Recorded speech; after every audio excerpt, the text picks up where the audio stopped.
என்னைக்காவது பிளால் விடுறத பத்தி கேள்விப்பட்டிருக்கீங்களா? அதாவது புதுசா கல்யாணம் ஆன மாப்பிள்ள ஒரு வாரத்திலயோ 10 நாள்லயோ பொண்ணு வீட்டுக்கு சீ ஃபுட்ஸ் எல்லாம் வாங்கி கொடுத்து அதை சமைக்க சொல்லி விருந்தே கொடுப்பாங்க. நம்ம வீட்டுல மீன் பிரியாணி, சைடிஷ்க்கு பிரான் தொக்கு.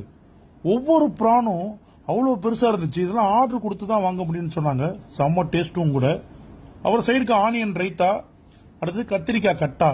எல்லா ஊர்லயும் கிரேவி மாதிரி கொடுப்பாங்க. நம்ம ஊர்ல தொக்கு மாதிரி கொடுப்பாங்க.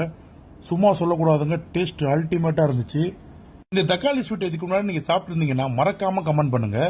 தக்காளி, முந்திரி, பேரிச்சம்பழம், வாழைப்பழம் எல்லாமே போட்டு செய்வாங்க. டேஸ்ட் டக்கரா இருக்கும்.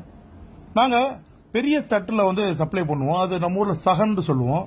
சகன்ல தேவையான அளவுக்கு சோறு போட்டு 3 பேர் சாப்பிடக்கூடிய அளவுக்கு மீனும் வச்சு, அதுக்கப்புறம் நம்ம செஞ்சது இந்த சைடிஷ் எல்லாத்தையுமே ஒன்னு ஒன்னா வச்சு சப்ளைக்கு அனுப்பிடுவோம்.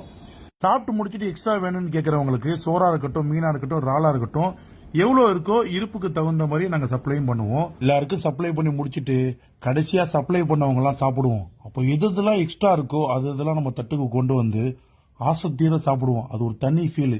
கண்டிப்பா நீங்களாம் அந்த ஃபீல் அனுபவிச்சிருக்க மாட்டீங்க. அப்படி அனுபவிச்சிருந்தீங்கன்னா மறக்காம கமெண்ட் பண்ணுங்க. எல்லாத்தையும் சாப்பிட்டுட்டு பினிஷிங் டச்சா ஸ்வீட்டை சாப்பிட்டுட்டு கிளம்பியாச்சு. இந்த வீடியோ உங்களுக்கு பிடிச்சிருந்துச்சுன்னா உங்க ஃப்ரெண்ட்ஸ் ஃபேமிலிக்கு ஷேர் பண்ணுங்க.